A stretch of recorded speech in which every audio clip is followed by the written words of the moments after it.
الرجيم بسم الله الرحمن الرحيم الحمد لله والصلاة والسلام على مولانا رسول الله سيدنا وحبيبنا محمد بن عبد الله صلى الله عليه وعلى آله حق قدره ومن والاه رب اشرح لي صدري ويسر لي أمري واحلل عقدة من لساني يفقه قولي. Tonight we have our beautiful father Sayyidina Ibrahim alayhi salam. We're going to talk about the best of all the creation of Allah tabaraka wa ta'ala after Sayyidina Rasulullah sallallahu alayhi wa sallam. Wa afdalul khalqi jami'an Ahmadu wa ba'dahu al-Khalilu ni'ma sayyidu, as mentioned in Kitab Ashalil Masalik. The best of all the creation of Allah after Sayyidina Rasulullah is Sayyidina Ibrahim alayhi salam, who's described as by Allah tabaraka wa ta'ala as an ummah.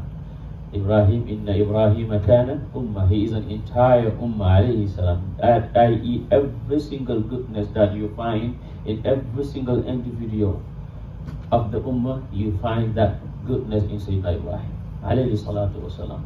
Someone is generous, someone is beautiful, someone is courageous. Ibrahim has everything that an ummah needs to be an ummah alayhi salatu wasalam. And Allah tabaraka wa ta'ala called him Imam. Inni da'iluka linnasi imama. I am making you the Imam of the people.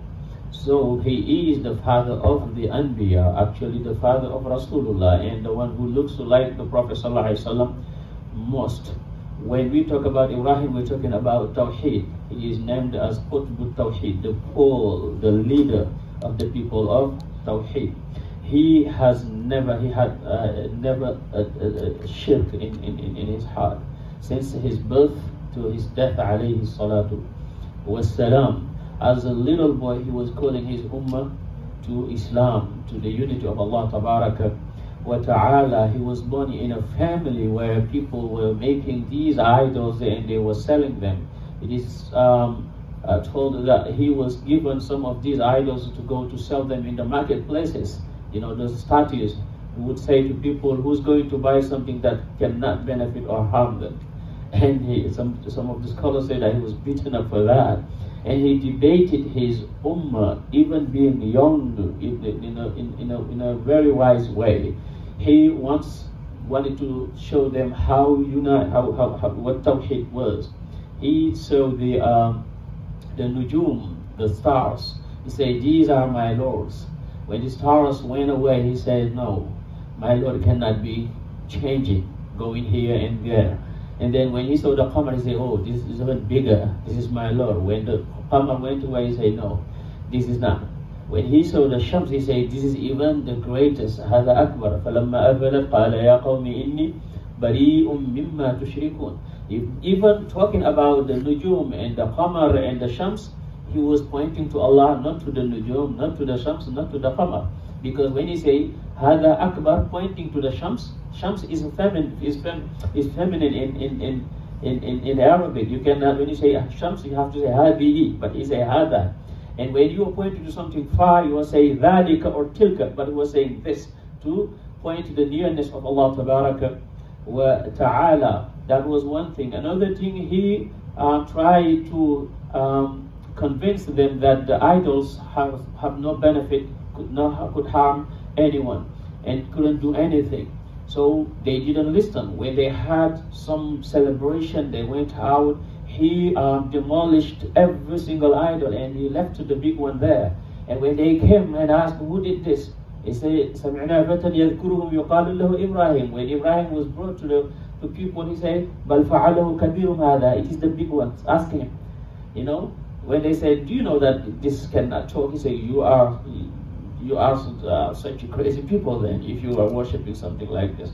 But when he said, بَلْ فَعَلَهُ هَذَا كَبِيرٌ, he's also pointing to Allah tabaraka wa ta'ala. It is Allah, the real dua, alayhi subhanahu wa ta'ala. There are so many debates during the time of Ibrahim. You all know the debate between him and Namrud.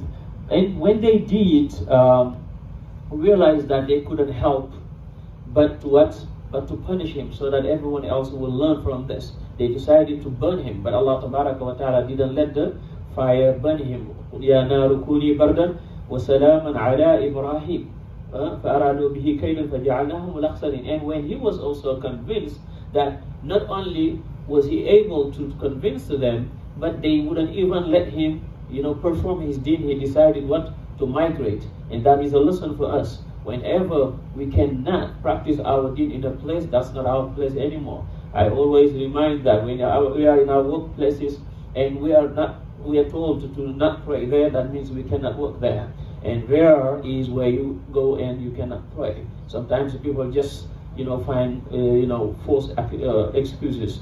But Ibrahim alayhi salatu wasalam migrated from Babel, we call it Babylon, to Asham and to Misr. He also migrated with his son to Hijaz when Allah Ta'ala told him so. So we learn from this, from Ibrahim alayhi salam, Tawheed. We learn from him also determination when it comes to our relationship with Allah Ta'ala. When we study Ibrahim also, we study the rizq of Allah Ta'ala. The rizq of Allah can come at any point of life. It's not about the asbab, it's Allah Ta'ala. Ibrahim alayhi salam being young, married, he couldn't have a child, but Allah Ta'ala gave him children when he was old.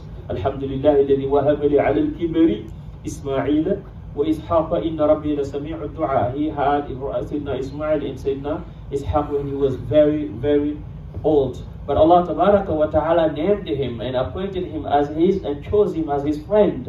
And Allah Ta'ala tested this friendship, because when Sayyidina Ibrahim alayhi salam has this beautiful child Ismail, Allah Ta'ala first told him to take Ismail and his mother to Al-Hijaz. There was nothing there in Mecca, and he went and placed them, and he had to leave them there. Why? Because Allah Ta'ala's love has to occupy his heart, nothing else but Allah Subhanahu wa Ta'ala. But when he left them with Allah, they knew that Allah would not, let them go astray or let them go, So Sayyidina Ismail and Sayyidina Hajar stayed there until what you know happened. Allah Ta'ala came with the miracle of Zamzam between Safa and Marwa. And later on, Sayyidina Ibrahim would come back and he saw his boy growing up. He was so much in love. Allah told him, what? Sacrifice him for me. And Sayyidina Ibrahim alayhi salam never hesitated. He asked his boy, you see what Allah told me in my dream? And the boy said, what?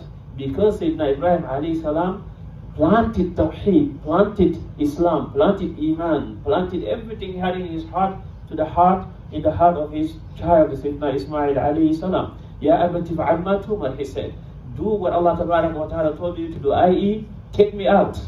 And Ibrahim alayhi salam, when he surrendered, when he submitted along with his child, فَلَمَّا أَسْلَمَ وَتَلَّهُ لِلْجَبِينِ وَنَادَيْنَاهُ أَنْ يَا إِبْرَاهِيمُ قَدْ صَدَّقْتَ الرُّؤْيَا إِنَّا كَذَلِكَ نَجْزِي الْمُحْسِنِينَ.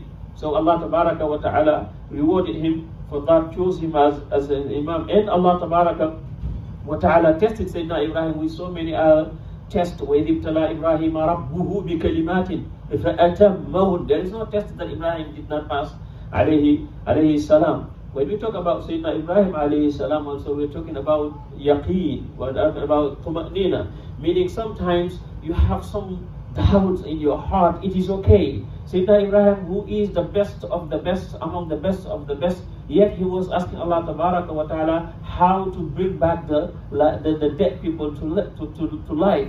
Not because he was doubting, but he said, I wanted to witness, I want my heart to find rest. And Allah Ta'ala told him to choose 4 different birds, and he killed them, and then he divided them into 4 parts. And Allah Ta'ala showed him how to bring back dead people or dead things to life.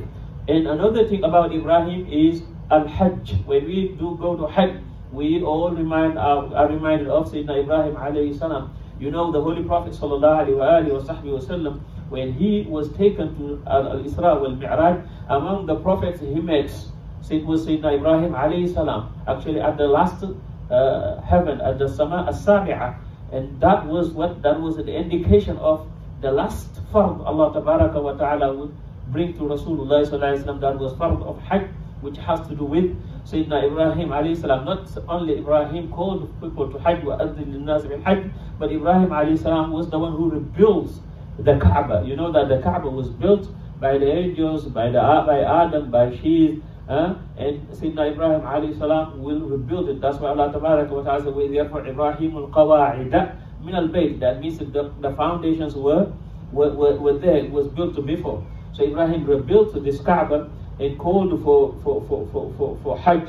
And Sayyidina Rasul sallallahu alayhi wa sallam, the last farz that Allah tabaraka wa ta'ala sent to him was the farz of Hajj, the year 9, and he sent Sayyidina Abu Bakr and Sayyidina Ali. In year 10, the Prophet sallallahu alayhi wa sallam, along with thousands of Sahaba, was in Hajj. That is called Hajjatul Wada. And Sayyidina Ibrahim alayhi salam, as the Prophet sallallahu alayhi wa sallam said, Amma Ibrahim, that as for Ibrahim, the one who looks like him most was your companion, i.e. Sayyidina Rasul sallallahu alayhi wa sallam. He loved him so much, the Prophet sallallahu alayhi wa sallam. He respected him so much. Even when he told him, Ya Khair al-Bariyah, he would tell you, that's Ibrahim. He named Ibrahim after his son, Sayyidina Ibrahim, that the Prophet Allah wa ta'ala gave him.